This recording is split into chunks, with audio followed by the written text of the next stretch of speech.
नमस्कार, मैं हूं आपके साथ आशीष आर्य और आप देख रहे हैं एबीपी न्यूज। एबीपी न्यूज पर आप दर्शकों का स्वागत है। अगर अभी तक आपने मेरे चैनल को सब्सक्राइब नहीं किया है तो जल्दी से मेरे चैनल को सब्सक्राइब कर ले ताकि आपके क्षेत्र का हर न्यूज आपके मोबाइल पर मिल सके। अब शुरुआत करते हैं आज की बड़ी खबर के साथ। मोहनपुर के रसलपुर घाट के बांध को बारिश के पहले पूरा करने का निर्देश, डीएम ने किया निरीक्षण। बरसात पूर्व बाढ़ की तैयारी को लेकर डीएम शशांक शुभंकर ने सोमवार को प्रखंड के रसलपुर घाट बांध का निरीक्षण किया। इस दौरान नदी में पूर्व से हुए कटाव को लेकर जारी निरोधक कार्य का डीएम ने मुआयना किया। उन्होंने मिट्टी भरने व बांध को ऊंचा करने का काम जल्द पूरा करने का निर्देश दिया। साथ ही प्रखंड से सटे जितने भी तटबंध हैं उसका मुआयना करने, किसी प्रकार के रिसाव व कटाव को बरसात से पूर्व भरने का काम पूरा कराने को कहा। उन्होंने बीडीओ मनोज कुमार को संबंधित अधिकारी से मिलकर बांध की मरम्मती का काम पूरा कराने को कहा। बताया गया कि बरसात के समय रसलपुर के घाट पर गंगा नदी का पानी ऊपर तक आ जाता है। वहीं ज्यादा बारिश या बाढ़ आने की स्थिति में नदी का तेज कटाव होने लगता है।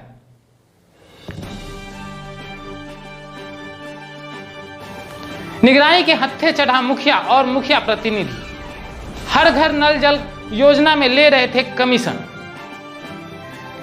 मोतिहारी जिला अंतर्गत पिपरासी प्रखंड के मुराडीह पंचायत के मुखिया नरसिंह बैठा और मुखिया प्रतिनिधि धर्मेंद्र चौहान को निगरानी की टीम ने 16,000 रुपए घूस लेते रंगों हाथ गिरफ्तार कर लिया। गिरफ्तार घूसखोर मुखिया व उसके प्रतिनिधि को टीम अपने साथ ले गई। बताया जा रहा है कि पंचायत के वार्ड संख्या 5 में मुख्यमंत्री 7 निश्चय योजना के तहत नल से जलापूर्ति का काम चल रहा था। मुखिया ने वार्ड सदस्य से योजना मद से 16,000 रुपए की मांग की थी। वार्ड सदस्य किसानवती देवी के पति नंदलाल प्रीत ने इसकी शिकायत निगरानी से की, जिसके आलोक में सोमवार को टीम सादे लिबास में प्रखंड मुख्यालय पहुंची। वार्ड सदस्य प्रतिनिधि ने मुखिया व उसके प्रतिनिधि को रुपए देने के लिए प्रखंड मुख्यालय में बुलाया। टीम ने रंगे हाथ 8,000 रुपए के साथ मुखिया और प्रतिनिधि को गिरफ्तार किया। उधर टीम ने जब कार्रवाई की तो प्रखंड स्तरीय पदाधिकारी इधर उधर भागने लगे। निगरानी टीम की इस कार्रवाई के बाद हड़कंप की स्थिति है। एसपी राजीव रंजन ने बताया कि मुखिया व उसके प्रतिनिधि को गिरफ्तार कर निगरानी टीम अपने साथ ले गई।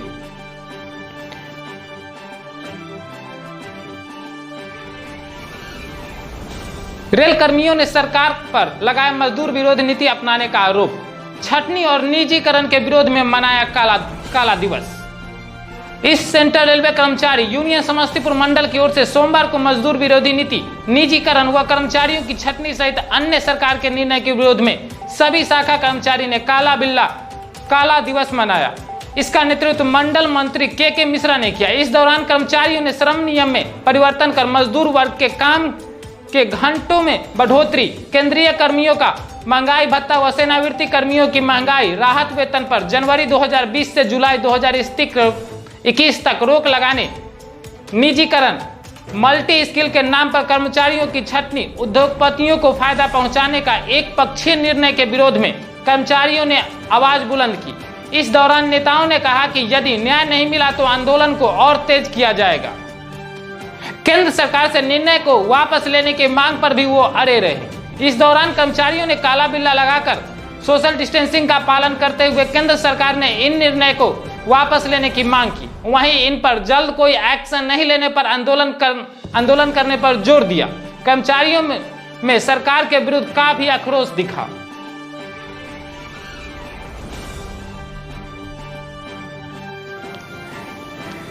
बिहार में लगातार बढ़ रहा है कोरोना का प्रभाव। 15 दिनों में कोरोना का संख्या हुआ दुगना, आंकड़ा हुआ लगभग 5300 के पार। बिहार में 15 दिनों के अंदर ही कोरोना संक्रमित की संख्या दोगुनी हो गई है।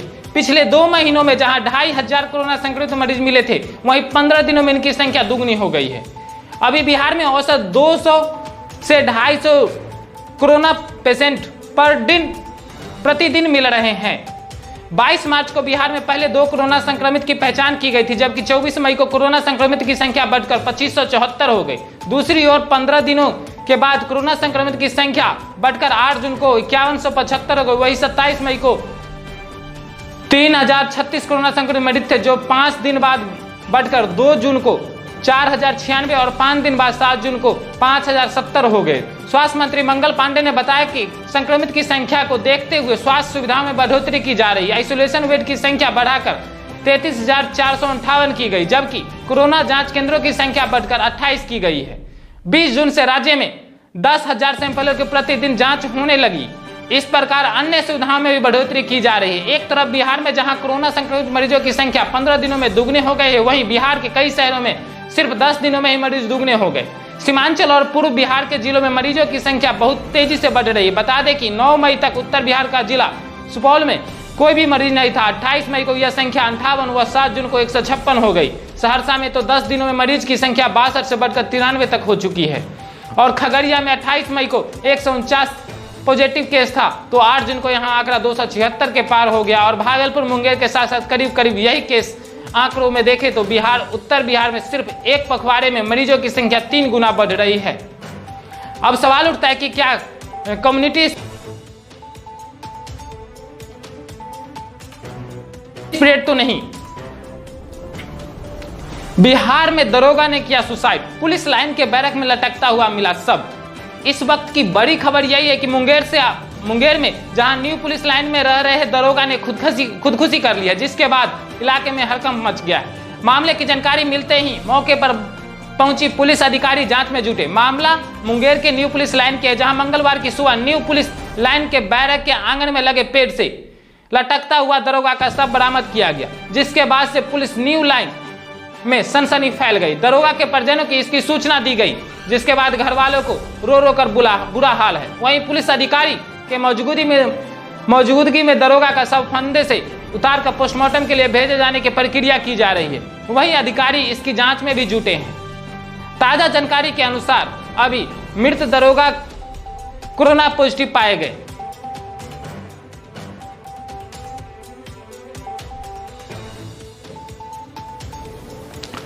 मुजफ्फरपुर में क्वारंटाइन सेंटर में खाना नहीं मिलने पर प्रवासियों का हंगामा, नेशनल हाईवे पर आगजनी कर लगाया घंटों जाम। मुजफ्फरपुर में प्रवासियों का गुस्सा नहीं थम रहा। इस बार क्वारंटाइन सेंटर में रह रहे प्रवासी मजदूरों ने नेशनल हाईवे पर प्रदर्शन किया। मामला सताजपुर स्थित ग्लोकल अस्पताल रह रहे प्रवासी मजदूरों से जुड़ा है। इस सेंटर में रह रहे लोगों ने कुव्यवस्था का आरोप लगाया है। इन लोगों ने नेशनल हाईवे 28 पर जोरदार प्रदर्शन किया। हाईवे पर आगजनी कर घंटों तक जाम लगाया। मामलों की जानकारी मिलने के बाद एसडीओ पश्चिमी मौके पर पहुंचे और प्रवासी मजदूरों से बात की, उन्हें समझाया। बाद में प्रवासी मजदूरों ने जाम हटा लिया। मजदूरों ने क्वारंटाइन सेंटर में समय से भोजन नहीं मिलने का आरोप लगाया। हालांकि एसडीओ पश्चिमी का कहना है कि ऐसी कोई बात नहीं है, सभी लोगों को समय पर खाना मिलता है। हाँ, कुछ गड़बड़ियां हैं जिसे दूर कर ली जाएगी।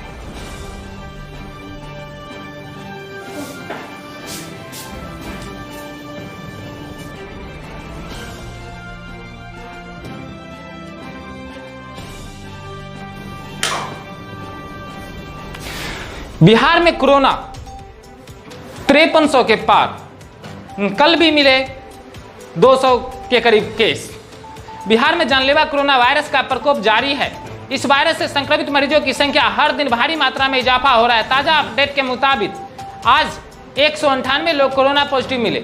इसके साथ ही राज्य में आंकड़ा 5300 हो गया है। स्वास्थ्य विभाग के मुताबिक अब तक 31 लोगों की मौत हो गई है, लेकिन ताजा जानकारी के अनुसार अभी 2 और मरने की पुष्टि की गई है।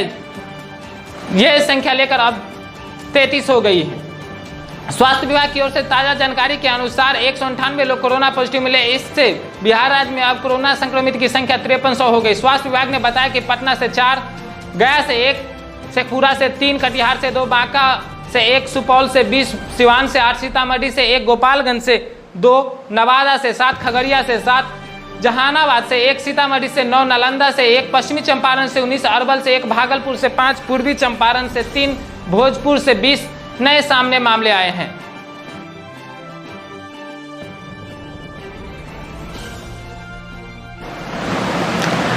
जदयू नेता प्रशांत पंकज की पहल पर सौंपा गया चेक।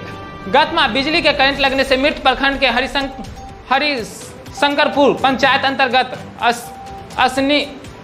असिंचक गांव के वार्ड संख्या 7 निवासी तारा देवी के परिजनों को बीडीओ वीरेंद्र कुमार सिंह के द्वारा 20,000 रुपए का चेक सौंपा गया।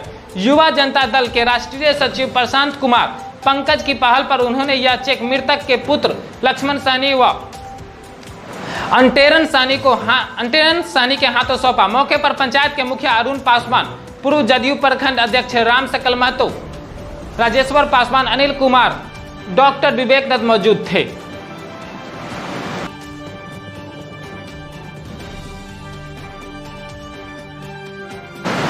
समस्तीपुर जिले में कोरोना मरीजों की संख्या 128 के पार होगी, जबकि अब तक 61 मरीज भी हो चुके हैं स्वस्थ और एक मरीज की भी मृत्यु हो चुकी है। समस्तीपुर जिले में कोरोना पॉजिटिव मरीजों की संख्या आज 128 पर पहुंच चुकी है। आज समस्तीपुर जिले में फिर से 3 नए कोरोना पॉजिटिव मरीजों की पुष्टि की गई। रिपोर्ट के अनुसार वारिसनगर प्रखंड से 2 पुरुष उम्र 16 व 45 वर्ष हैं, जिनकी खानपुर प्रखंड से 1 पुरुष मरीज में कोरोना पॉजिटिव की पुष्टि की गई, जिनकी उम्र 33 वर्ष है। समस्तीपुर जिले में अब कोरोना पॉजिटिव मरीजों की संख्या 128 पर पहुंच चुकी है, जिनमें से 61 कोरोना पॉजिटिव मरीज स्वस्थ होकर घर लौट चुके हैं। अब जिले में एक्टिव मरीजों की संख्या 66 पर पहुंच चुकी है। समस्तीपुर जिले में से एक मरीज की मौत हो चुकी है। पश्चिम बंगाल से राज्य के एक मजदूर की मौत भी समस्तीपुर जिले में हुआ। पश्चिम बंगाल के मालदा का रहने वाला था। श्रमिक स्पेशल ट्रेन में उसकी तबीयत खराब होने पर समस्तीपुर में उतारा गया, जहां सदर अस्पताल में इलाज के दौरान उसकी मौत हो गई। उसके बाद उसकी रिपोर्ट कोरोना पॉजिटिव आई थी।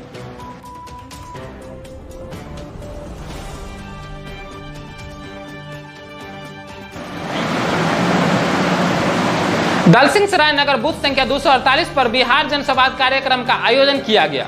दलसिंहसराय नगर बूथ संख्या 248 पर बिहार जनसंवाद का कार्यक्रम 31 नंबर रेलवे फाटक के निकट स्थित सुपर 30 स्कूल में मनाया गया। कार्यक्रम की अध्यक्षता रितेश भारद्वाज ने किया। मौके पर नवल किशोर झा, दिलीप कुमार चौधरी, जिला महामंत्री राजीव चौधरी, जिला बायुज्मो महामंत्री ओपी बिट्टू, विद्यालय के निदेशक विकास चौधरी, धर्मेंद्र चौधरी, बलराम चौधरी, पीयूष सिंह, विपिन कुमार, संयोग कुमार, राजन कुमार एवं अन्य उपस्थित रहे। बिहार में इस बार लेटेस्ट ईवीएम M3 से होगा विधानसभा चुनाव।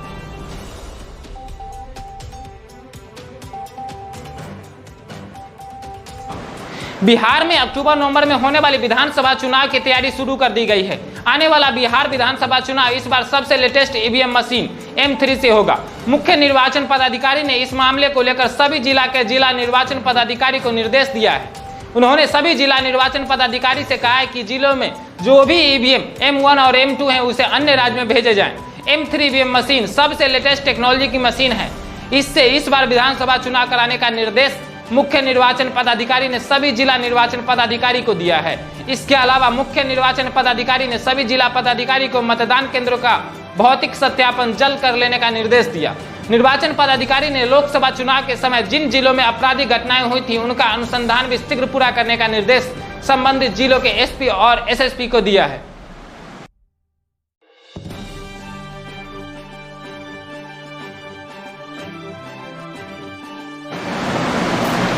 एक बार फिर छिड़ा अहिर रेजिमेंट का समर्थन करने में लालू यादव की बेटी राजलक्ष्मी ने कह दी बड़ी बात। लालू यादव की बेटी राजलक्ष्मी यादव अब बिहार अहिर रेजिमेंट की मांग के समर्थन में उतर गई है। सपा संरक्षण मुलायम सिंह यादव के पुत्र पूर्व सांसद अक्षय प्रताप सिंह के पत्नी राजलक्ष्मी ने इस मसले में कूदकर बिहार चुनाव से पहले भारतीय सेना में अहिर रेजिमेंट की मांग को हवा दे दी है। बिहार और यूपी के दो बड़े राजनीतिक रसूख रखने वाले परिवार से संबंध राजलक्ष्मी यादव ने अहिर रेजिमेंट के समर्थन में बड़ा बयान दिया है। राजलक्ष्मी ने कहा जहां बिहार के पूर्व मुख्यमंत्री लालू प्रसाद यादव और राबड़ी देवी की बेटी हैं, वहीं यूपी के पूर्व सीएम मुलायम सिंह यादव और अखिलेश यादव के परिवार की बहू है। सोशल मीडिया में अहिर रेजिमेंट का हक है हमारा के समर्थन में राजलक्ष्मी यादव ने ट्वीट करते हुए लिखा कि अहिर रेजिमेंट की बात जातिवाद है ही नहीं। अहिर रेजिमेंट के अलावा भी कई जातीय रेजिमेंट है, ऐसे में अहिर रेजिमेंट जातिवाद कैसे हुआ? सरकार को चाहिए कि वो या तो अहिर रेजिमेंट दे या फिर सारे जातीय रेजिमेंट भंग करे। 2019 के लोकसभा चुनाव में सपा के घोषणा पत्र में अखिलेश यादव ने अहिर रेजिमेंट बनाने की बात कही थी। यादव समाज के लोगों की मांग है कि देश के लिए अपने प्राणों की बाजी लगाने वाले वीर अहिर सैनिकों के सम्मान में अहिर रेजिमेंट का गठन किया जाना चाहिए। अही रेजिमेंट की मांग इससे पहले ऑल इंडिया यादव महासभा ने उठाई थी। यादव समाज का कहना है कि 1962 के युद्ध में कुल 114 सैनिक शहीद हुए थे, जिनमें 112 यादव थे। इन सैनिकों ने चीन के सैकड़ों सैनिकों को मौत के घाट उतार दिया था, इसलिए सम्मान स्वरूप अही रेजिमेंट बनाई जानी चाहिए। बता दें कि भारतीय सेना में मौजूद Rajput regiment, Jat regiment, Sikh regiment की तर्ज पर अही रेजिमेंट की मांग की जा रही है। हालांकि केंद्र सरकार ने पहले ही साफ कर दिया है कि अब किसी भी जाति के नाम पर कोई रेजिमेंट का गठन नहीं किया जाएगा।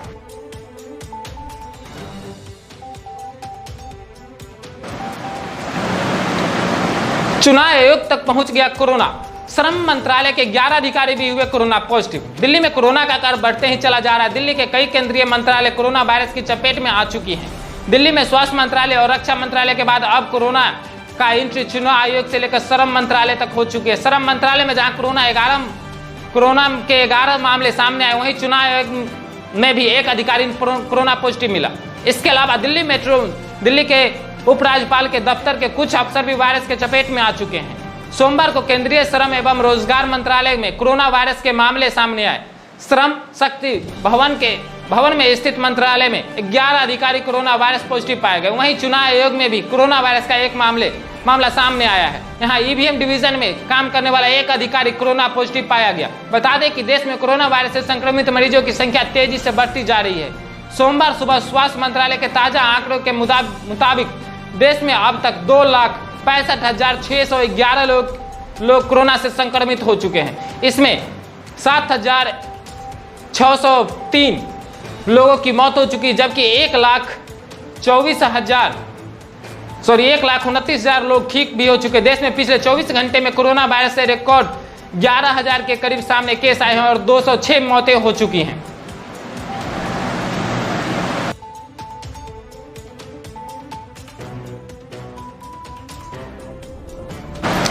बीएड कॉलेजों के लिए प्रवेश परीक्षा की तिथि घोषित। किस विषय में आएंगे, कितने प्रश्न, जान लीजिए हमारे न्यूज के माध्यम से। बीएड कॉलेजों में नामांकन के लिए होने वाले प्रवेश परीक्षा की तिथि घोषित कर दी गई है। कोरोना संकट और लॉकडाउन की वजह से इसे आगे बढ़ा दिया गया। इससे पहले 14 जून को परीक्षा होने की संभावना थी, लेकिन परीक्षा संचालन करने वाली टीम ने यह निर्णय लिया कि तिथि को आगे बढ़ाया जाए। इस बार परीक्षा संचालन ललित नारायण मिथिला विश्वविद्यालय करेगा। 19 जुलाई को होगी प्रवेश परीक्षा। बीएड कॉलेजों के लिए प्रवेश परीक्षा अब 19 जुलाई को होगी। 14 जून को होने वाली परीक्षा को लॉकडाउन की वजह से आगे बढ़ा दिया गया है। बीएड कॉलेजों में नामांकन के लिए होने वाली प्रवेश परीक्षा का आयोजन संचालन इस बार ललित नारायण मिथिला यूनिवर्सिटी के द्वारा किया जा रहा है। बताया गया है कि कोरोना संकट को देखते हुए सोशल डिस्टेंसिंग का पालन परीक्षा के दौरान भी किया जाएगा। यही वजह है कि परीक्षा 2 पारियों में ली जाएगी। पहली पाली सुबह 10 बजे से और दूसरी पाली 2 बजे से 4 बजे तक की जाएगी। वही नामांकन के लिए 3 राउंड की काउंसलिंग करने की योजना है।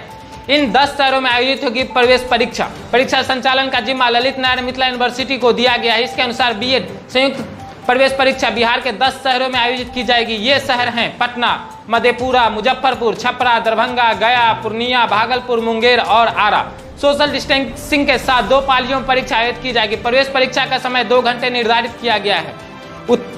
उत्तर ओएमआर सीट पर भरना है और हर प्रश्न 1 अंक का होगा और नेगेटिव मार्किंग नहीं होगी। बीएड प्रवेश परीक्षा में 120 ऑब्जेक्टिव प्रश्न पूछे जाएंगे। जानकारी के लिए बता दें कि बीएड के लिए आयोजित नामांकन प्रवेश परीक्षा में जहां 120 ऑब्जेक्टिव प्रश्न पूछे जाएंगे, वहीं जनरल इंग्लिश कॉम्प्रिहेंशन से 15, जनरल संस्कृत कॉम्प्रिहेंशन शिक्षा शास्त्र से 15, लॉजिकल एंड एनालिटिकल रीजनिंग से 25, जनरल अवेयरनेस से 40, जनरल हिंदी से 15, teaching learning environment in school से 15 प्रश्न पूछे जाएंगे।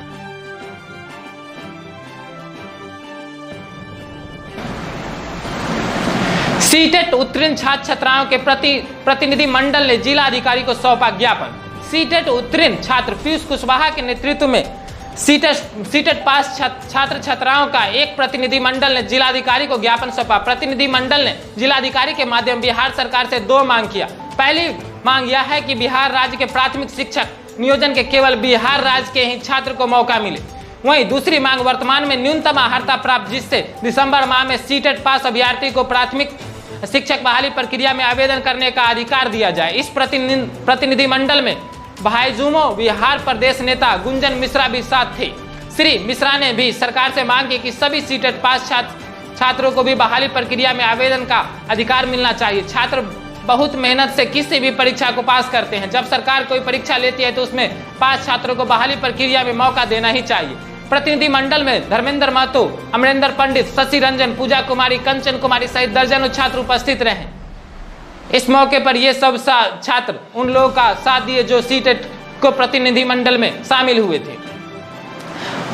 अगर अभी तक आपने मेरे चैनल को सब्सक्राइब नहीं किया है तो इस प्रकार की न्यूज़ देखने के लिए मेरे चैनल को सब्सक्राइब करें, ताकि आपके क्षेत्र और आपसे जुड़े हर मुद्दों पर बात किया जा सके। जल्दी से मेरे चैनल को सब्सक्राइब करें ताकि आपको हर न्यूज़ आपके मोबाइल पर में पहुंच सके। धन्यवाद।